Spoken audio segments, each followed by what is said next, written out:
Indiana Jones and the Dial of Destiny, which is a great gift to 2023. So your work is much appreciated. To be a part of it is just, Indy Jones is what got me into the industry. I sat in a movie theater on Last Crusade and just said, I've got to do this. The way I feel about this movie, I've got to be able to make this for people. I am putting my name up on that screen somehow, someday. And this was back when I was, what, 20? Dreams do come true. In 89? In 89. Actually, so that was, what was this? However old I was. I was in high school. And just to be able to be on this side of it now, I did get my name up there, but to be able to have the chance to make something and help other people feel what I felt that day, I remember it so clearly, and I love that I get to be excited with everybody and help make that happen. Yeah. That's the greatest gift of all. I love it. I love it. Feel how you felt when you sat in that theater. That's my goal.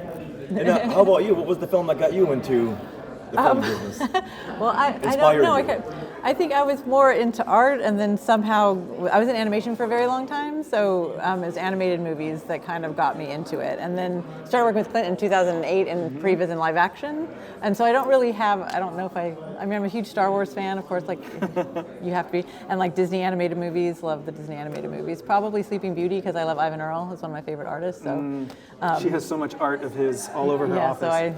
So yes, I think that was probably the younger ages, so not as much action hero-y stuff as but I did watch multiple times all the Indiana Jones movies for sure. So yeah. So I'd be curious, you work in the film, what was your favorite part that you worked on? Favorite part that I worked on? There's a lot of them. I did love, I got to talk about it in the panel a little bit, but I loved the anti-aircraft gun.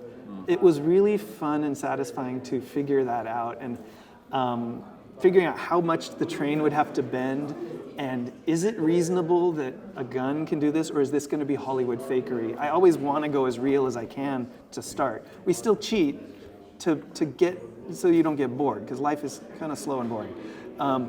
But we want to make it exciting, but starting with figuring out how much curvature, how to get the gun to actually pull into range, and we had the guys putting these light beams on the end of the gun so we could see at various radius of track how it would hit the train or not, how far it could go. Could it get right behind Indy, or could it only go halfway up the train? That was a really fun sequence, and then to have it turn out in the film, and it played well. I'm glad you brought that up, because I thought that was inspired by the Jabba the Hutt sail barge, when Leia spins the cannon around. Oh, I never even thought of that. Oh, there's a Star Wars reference. I never thought of that one.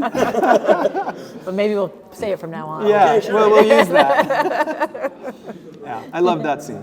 Did you work closely with James Mangold while you were working on the film? Yeah, I worked very closely with him.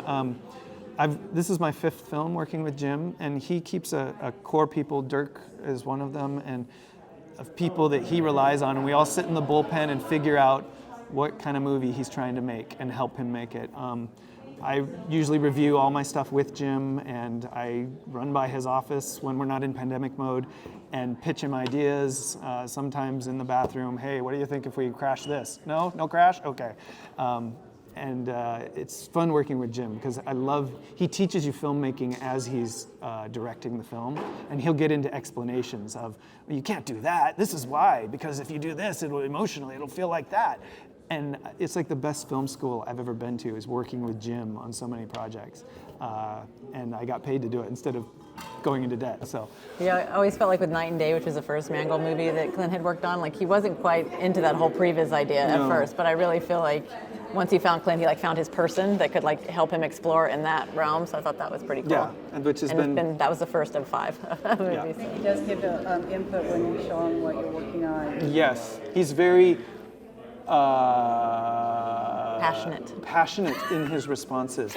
This is great. This sucks. But this is a liquor. Don't give it the liquor bottle. Tell Clint to get off the show. And there's a lot of fun jabbing and camaraderie. He's a big and I hate to say the word, but he's a big, loud teddy bear, and it's fun to work with him because we can jab each other and still be happy and to keep working together. It's a fun environment. That was a very interesting part of the panel that you said that you had a lot of input on the story. Can you talk about that? How much input did you have? Because you doing the special effects in the Pre-Viz, you would know what's going to work. And did you ever say, I don't know how it's going to work? That's your job? Yeah. How much input did you have on the story? So, depending on how you want to define story, the script was made and he knew he wanted to go through certain beats of the character going from his highs to his lows to his super lows to, you know, whatever the betrayals and this and that. He maps those out. But he then includes us to say, how do we get there? Right now it's written this way, but I'm feeling like it's okay, but could we do better? And so then, you know, Dirk or myself or the production designer, Or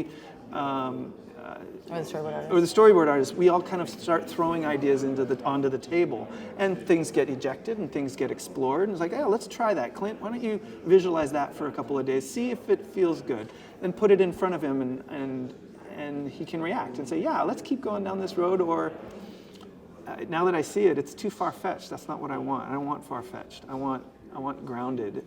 So I have a lot of influence in connecting the dots, not necessarily defining those dots. Like he's mapping out the story, the emotional through line, and I help him create the action and not the performance, but the blocking of how characters relate to each other physically and how to communicate that to the audience, especially in the action stuff. He doesn't do a lot of action, but now he does because I help him figure out how to shoot action. But he's super collaborative in the Evercast sessions that they would do, so it's all remote working for this, so everybody would be on the call. Yeah. It would be the storyboard artist, would be everybody on there, and they would all be like, this isn't working, what about this or that? And so they would all kind of chime in. They're very collaborative. Yeah. So do you work with ILM at any point?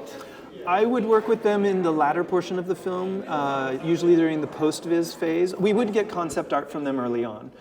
They were involved early, but I would work with them and hand off some of my files to ILM because I'm designing the post-viz files, getting the first look of the visual, where Jim wants the visual effects. Then I would give my Maya files, my digital files, to ILM so that they didn't have to start from scratch. And so I interacted with them a lot in the second half. And the VFX soup too, Andrew Whitehurst. The VFX soup I'm working with throughout the production. As soon as he comes on, I work with him or her. In this case, But if he's asking Andrew you Whitehurst. to connect these dots, I would think you'd want to go to ILM and say, hey, I got to do this. What in reality can we do? I don't want to go off into this direction and have you go, no, we can't do that. That is for them to tell the director. And then him to react. Gotcha. But he's very more grounded of a director, so he doesn't want to do all that crazy stuff anyway. Yeah. I mean, he wants to be more real. Yeah, and that really is the visual effects supervisor's job. He is representing ILM, and he's there to be that voice of, just know if we go down this road, this, and this. That's this visual effects supervisor's. I think we're supposed to go to the next table now, but I think we're supposed to wrap. Yeah. All right. Thank you very much. Thank you. Nice to meet you guys. Thank you so much.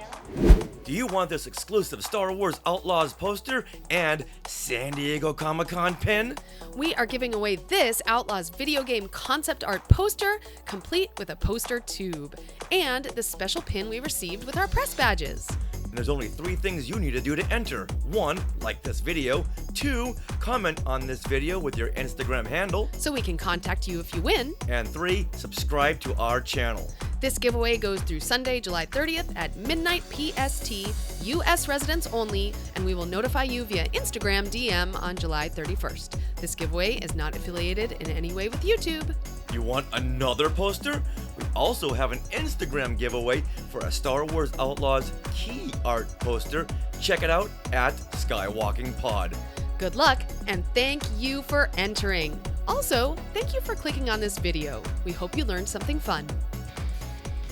Hey, look at those names to the left. They are part of the Skywalking Force, our Patreon. Become a producer yourself and check out all the Disney Plus themed bonus content available depending on the level you subscribe. Become a member of the elite Skywalking Force at skywalkingforce.com.